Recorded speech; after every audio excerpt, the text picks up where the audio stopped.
we must bring Max inside of this show. He has created what seems to be like a very simple, in the most positive way, pure 4 ingredient type food here. We're talking organic purple cabbage, organic red beets, organic golden flax seeds, and pink Himalayan salt. Put them in your dip, put them on all of the things, maybe make you a little Central Texas taco or taquito. I love that. Layered up with all of the goodies. We must bring him inside of this show. Everybody, welcome inside of here, Max Breall from Central. Let's go. Whoa, what's going on, guys? Max, what is up, man? Welcome to the show. We appreciate you making the time to join us, man. Thank you so much for having me. I'm stoked to be on here. I love what you guys are doing, and you guys both got the products. I think I sent them out to both of you. You sure did, man. Yeah, you did. You Kraut Crackers and trail salads. So yeah, break open the bag, give it a taste. You know, do you guys like fermented foods? I love kimchi, okay. which I'm I think counts. Guy. That counts, right, Max? It absolutely does. It absolutely does. And you're spoiling, what may be our next flavor here. But yeah, kimchi is kimchi's great. We love kimchi.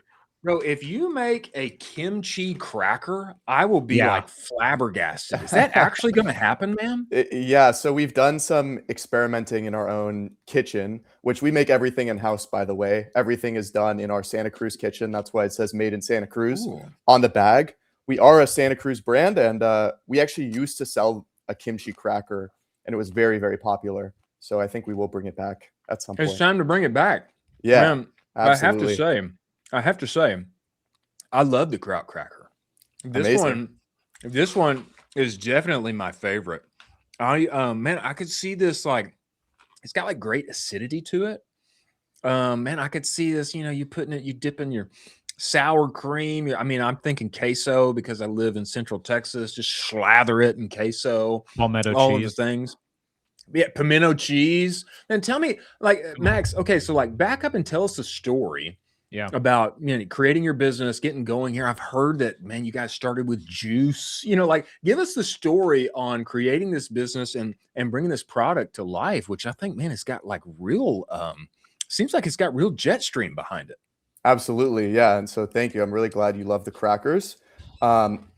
Originally, what happened was I was in college going to UC Santa Cruz, studying design of all things, and was just looking for a way to kind of make some extra money on the side as college students do.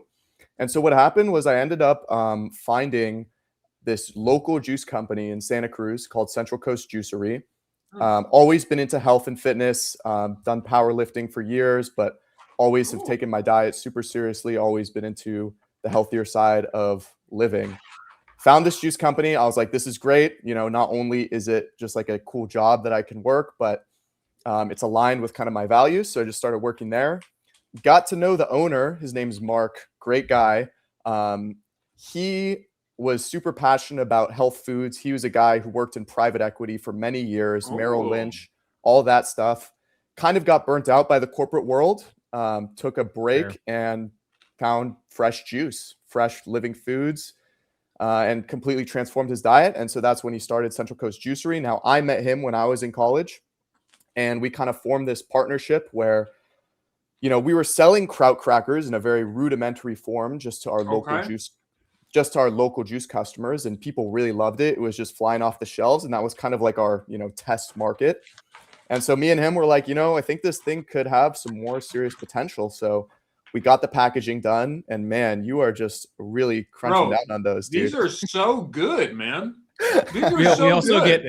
We also get hungry during the show, and you basically just gave Chris a green light to eat during the show. So these are so good. Max, they've got like heft to them.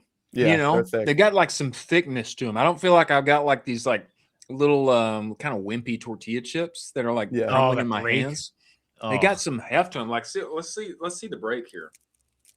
I mean, look at that. Ooh, yeah. Solid. Yeah. Really solid crisp. break. That was a crisp one. Crisp. Yeah, so they're the perfect vehicle for any like dip or spread or anything you totally. So you guys like had a form of this, and then basically you're like, hey, let's go like full Monty here. Let's make the package, let's formalize it, make it, shippable, store stockable, things like this. I mean, how long ago was that, Max? Yeah, so I think I joined the juice company in 2022, and so Okay. I was just working there in college, and like so the Kraut Crackers was kind of like an idea that was incubating at the time. And then I would say like 2 years ago is when we fully went all in. We stopped doing juice because we finally figured out like a revenue stream. Like we got meta working, we got enough stores to the point where we like the crackers started to overtake the juice, and we're like, we have serious potential. We already had a commercial kitchen. We already had like our own production. So it was pretty straightforward just to switch everything over into Kraut Crackers. And man, it's been, steady growth ever since. Incredible, lot, man. a lot of people in CPG talk about, getting that co-packer, but you are very intentional about basically owning the production in-house. What is kind of the rationale behind that? And what does that allow you to do as a benefit because you're owning all of that in-house? That's our moat, man. I mean, Let's go. that's our moat. I mean, I don't want to jinx myself and say, because I said it on here, but I really don't believe that anyone could copy us at this point. Wow. Just because and I don't even think there is a co-packer that would want to take on this product, that could take on this product, because you're combining like fermentation and dehydration. Normally co-packers are pretty strict in either dehydration or fermentation. So we would really need to, we would need to go in there and train them ourselves, and it would be this whole thing. So that is our whole shtick. And like the fact that we make everything ourselves is, I think is really what's going to be the feather in our cap as we continue to grow. Max, that is commitment. That's commitment. Yeah, that really bro. is. Yeah. I mean, that's like commitment to the craft and doing the thing right. So, I mean, like in my mind, I'm just like imagining kimchi. If you're going to make a kimchi cracker, brother, you're going to make the kimchi. You're going to ferment the thing. Like you are going to make the kimchi. You're not just like buying kimchi and then like you're going to slap your label on it. You're like fermenting the kimchi, and then you're going through the whole dehydration process and making the thing into the cracker. Like that's significant, bro. Yeah. So I think part of our identity is that we are also like an artisanal food producer. That is what we started with, like back with our roots at the juicery. Like everyone always loved how fresh the juice was. We source from only organic from farms that are local to us in the area. And now we work with some of the best organic growers and suppliers, like Lakeside Organic Gardens. They're one of our main, organic suppliers, and they're literally like less than 5 miles away from our kitchen. They're head of operations and all their farms. Crazy, man. Has a buyer, I just want to harp on this, the fact that you're doing all this in-house. Has a buyer ever tried to purchase like a massive order from you, and then basically you realize that you don't have capacity yet? And then you are like, okay, we're either going to sprint on this or I have to tell them no. Like, has that hit yet? Or are you thinking that never will? So we've been very intentional about the partners and stores that we work with. Right now, it's pretty much exclusively natural, organic, boutique kind of stores. And then D2C is our number one channel right now. And that's been working out for us. We've been investing heavily into D2C. And then when the opportunity arises, when we come across, partnerships that are aligned, we'll reach out to them and work with them. But yeah, the distributor route is not something that I think we are even the capacity for. I think maybe in a year or two that is more feasible. Yeah. It just seems, Max, like everything. And I mean, we all know like the trend. And I think like there's a big reason why I think we see like such a proliferation right now of purity products in CPG. It's the flippening of the food pyramid, eat real food and all those things. There is like a genuine outcry in in Western culture. Like we want to eat real stuff with real ingredients, with like stuff that we can pronounce, like we know what's going on in there, etc. And we've had a number of these folks on the show. I would think like being able to tap into that customer base and that of course you've already built and grown, but being able to nurture that and do so on the internet. And it's got to lead to like practical wins for like, keeping CPA down and, like finding, win some organic social content where you can find more of the people who are already in your core customer segment, but maybe they don't know who you are yet. I mean, have you seen that as far as like reaching people on the internet and winning in D2C in a larger context where a lot of people are saying like, man, the ads cost too much. I don't know what to do now. Our business has changed.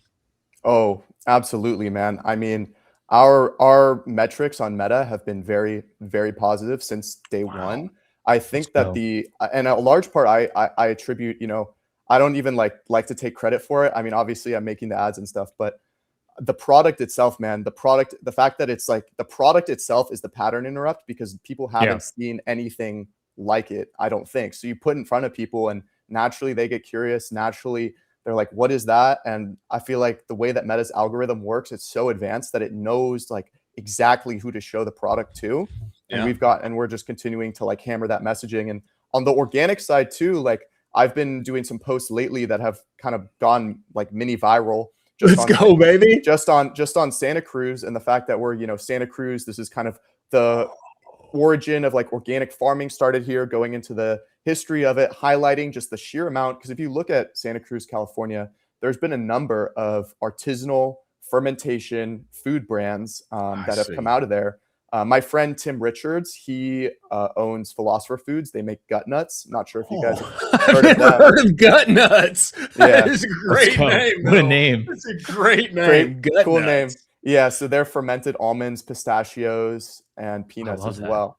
So yeah, they're very cool. They do also their own in-house production, but they started as an almond butter company in Santa Cruz as well. You guys should definitely have him on. He's a cool guy. Oh my gosh. And you touched on it for a second of like a sauerkraut cracker is really like, what on earth is this product? Yeah. So like you have to do a ton of education to a brand new customer potentially. What is actually the thing that is converting that customer? Is it you physically giving them a sample? Is it like, okay, this is an amazing ingredient list, it's incredible? Is it you selling your founder story to them? Like which of those things is like, cool, this is going to move the lever from just a looker to conversion? Man, it's like the combination of all those three things that you just stated. Like, I would say that samples have been great for us. That's actually how we got started. Just at a few of our key stores in like California that we started. There was Rainbow Grocery in San Francisco. They're like one of the longest, oldest cooperative food stores. Berkeley Bowl in Berkeley, California, and then Good Earth Natural Foods. Good Earth is like the Erewhon of Marin County. Nice. And so just hammering those with samples, like that's where we got some real traction because people try the product, like it. I'll also say though that we've really improved the product since we launched, like because we're continuously kind of doing our own R&D, like we've improved the fermentation, we've improved our ingredient sourcing, we've improved the texture, the fermentation, like everything has gotten better. So if you tried the product like 3 years ago and we were just selling it in our Santa Cruz kitchen versus today, it's like a completely different product. So yeah, samples have been huge. And then also, yeah, just explaining what the product is. Like the best winning ads that we've had is just like, this is a fermented cracker. Here's how we make it. And like, this is what it is. Yeah. And like just explaining, walking them through the process. Though that's been a real winner for us as well. Max, why is fermented food like good for you? Like I know that it is. I know it's that supposed to be amazing for you, but I don't know why it is. You know, fermentation in my mind, fermentation is like you just let it sit there, and like it kind of goes bad or something, and then you like make it good, and then it's good for you. Like explain to me like what this thing exactly is how it works and why it's good for you. Totally. So there's a few different types of fermentation. The type of fermentation that we do is called lactic acid fermentation. So the primary strain of bacteria is called lactobacillus. And what you're doing is fermentation is done with a combination of water and salt. And the combination of those two things keeps the bad bacteria, the pathogenic bacteria, out of the food and allows for the cultivation of these lactobacillus bacteria. And once you cultivate those bacteria, there's a few very interesting things that happen to the food. One, those bacteria feed off of the sugars that are naturally present. So like in the Okay. beets, in the cabbage, our trail salad flavor has carrots. So in all those foods, there's natural sugars. So they feed off of those sugars and they release lactic acid and acetic acid. And those two things are what contribute to that like vinegary acidic flavor. I see. Exactly. And so then when you consume those bacteria, also you're cultivating your gut microbiome, because that's what a probiotic is when you consume live cultures. And so a lot of people will ask me, well, a lot of people eat fermented foods specifically for the probiotic benefits. And so a lot of people will ask me like, well, your crackers are dehydrated. Do they still contain those live bacteria? And what I'll say is like, so we actually tested our crackers and we tested them specifically for like the live cultures, the actual bacteria. And because we use a low temperature dehydration, we don't dehydrate above 115 degrees. It actually preserves a lot of those bacteria. And so each bag contains about 50 million live cultures. Wild. That's crazy. That's crazy that you also Crazy, backed man. into the science of that. And I remember I was going on this entire journey for fermented foods and like trying to get like my gut microbiome in order and all of this stuff. And I remember going through and being like, oh, well, you know, that's like, I got to figure out a way to get this in. This is so big. I feel like there's a huge opportunity for you to partner with like maybe like a wellness influencer or like a really massive person in the space, because it is that product that people are like, what on earth is this product? And it hasn't been seen before. I think a very well-known wellness influencer would just be an absolute home run for you. Absolutely. You know, I can't speak on that too much, but we do have a few things in the works. You know, I'm always reaching out. I'm always reaching out to people. I'm always reaching out to people because you earlier you mentioned like just like the founder story, like just I think connecting with people on like our brand story and like our mission is like something that a lot of people can relate to, especially my partner Mark, like his whole story of like getting burnt out on the corporate world and then finding like real health, real food. So yeah, all of that's like in the works. And our main thing right now though is increasing our production capacity, because our main bottleneck is just making enough of the stuff, because we're currently selling at pretty much as much, if not a little more than we can currently handle. I totally. Good problem to have. It's a great problem to have. It is. Max, tell me this, like, I know in other parts of the world, like Korea, especially, kimchi is so normalized. Like you eat it with everything. Here in America, like, where do people get fermented foods? I don't feel like there's like, are there fermented foods that are like generally in the American diet? I say this to say, I feel like your form of cracker is like very analogous to the American diet. It's like, feels like a cracker. It's like kind of like chips. Like I'm gonna open the bag. Like to me, it feels like a form factor that is winsome, that translates very naturally to the general American that wants to take care of their gut biome, that's, you know, health conscious, etc. It feels like a very natural translation for fermented foods to me, to the general American diet. Would you agree? Absolutely. I would totally agree with that.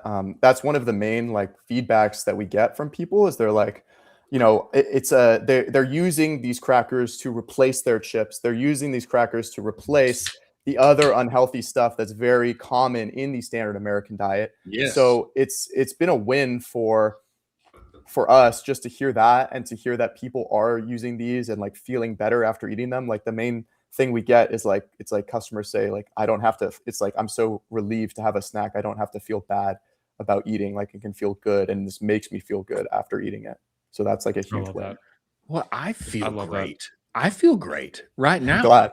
I'm glad. Having had them. This is glowing. Having eaten them on the show. Dude.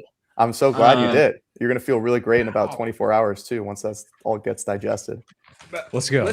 Let's be real. Let's be real. Kimchi cracker is gonna crush. That's gonna crush. Kimchi cracker is gonna go nuclear. That's gonna crush. I think it's gonna go global. Gosh, totally man, I really believe so. Don't you think? Don't you think? I mean, Absolutely. it seems like the biggest thing now is like you're saying, it's just like how we got to scale up production. We got to be able Yeah. to meet all the potential demand that's out there. Yeah. Kimchi cracker is going to go nuclear, man. Yeah. It's Yeah. really it's really like still like I say we're in like the baby phases of this. It feels so weird because we've been doing it like I've been with the company for 4.5 years and I've seen like it's so interesting when you join an organization and then the organization is like completely evolves and transforms into something else. And I was just this kid in college and like I was just like all this e-com stuff was foreign to me, but you know, I was just like, you know, I'm kind of not very interested in like my schooling. Like I'm just gonna figure out all this. I'm just gonna go figure out all this e-com stuff. This is way more. This is way more interesting to me, and it's paid off, and I'm very grateful for you know everything and that's happened. And we're like I said, we're only in the beginning. That's incredible. Incredible. Yeah, that's incredible. And you know what I love? What I love too, Max, is that here's what I'll say. There is a tendency. I've seen it several times. There's a tendency where you have a little baby company and you've got some product with some bit of product market fit and it's really promising and there are some early players there that are helping and then like, hey, we're going and we're growing. And what I love, Max, is that even though you were there at the beginning, you're still here now and you're leading the charge on D2C and beyond. The tendency that I have seen in other companies is, hey, now that we've got like some heft to us, like we need to go find somebody who used to be at P&G that maybe they were a VP or something, and then they can come like make us a real business. And a lot of times that's the exact worst thing that you can do, especially when it comes to D2C e-com. And I think a big piece of this, I know you're a humble guy, Max, but I think a big piece of this is that you're still in the seat, pushing the buttons 100%. and making this thing happen, with the mission at your core and all of this. Man, it's super exciting, brother. And I'm excited to see Kimchi Cracker go to the moon as well and scale up production here, man. Incredible. Thank you. Thank you so much. I really appreciate the kind words and, you know, just take it kind of one day at a time as much as I can.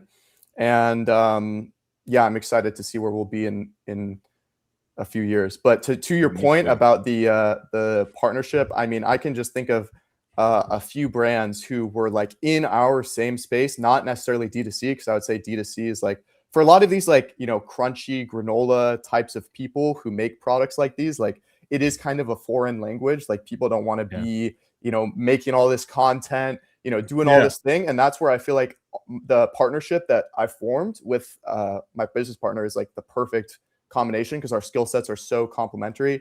Former Merrill Lynch guy, CFO, CEO, founder mission. And then I'm also on board with that mission too, but I have much more like I'm 24. So I got the more technical, you know, I can do everything. So I love it, man. I love it. Tell us this, Max, man, where should people find you and follow you? Where should they go get Kraut Crackers? Where should they go and sign up to be the first to know when Kimchi Crackers are here? Give us the whole list, man.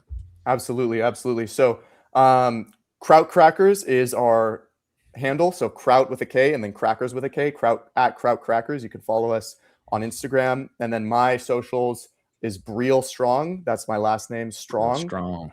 Breall Strong. And that's on pretty much every social platform as well. Right now, we're also, you know, our next SKU is Trail Salad. So we're working on that, which is like a bagged salad concept, which is going to be targeted more towards the outdoor sports market as well. Yeah. That's awesome, I love man. that.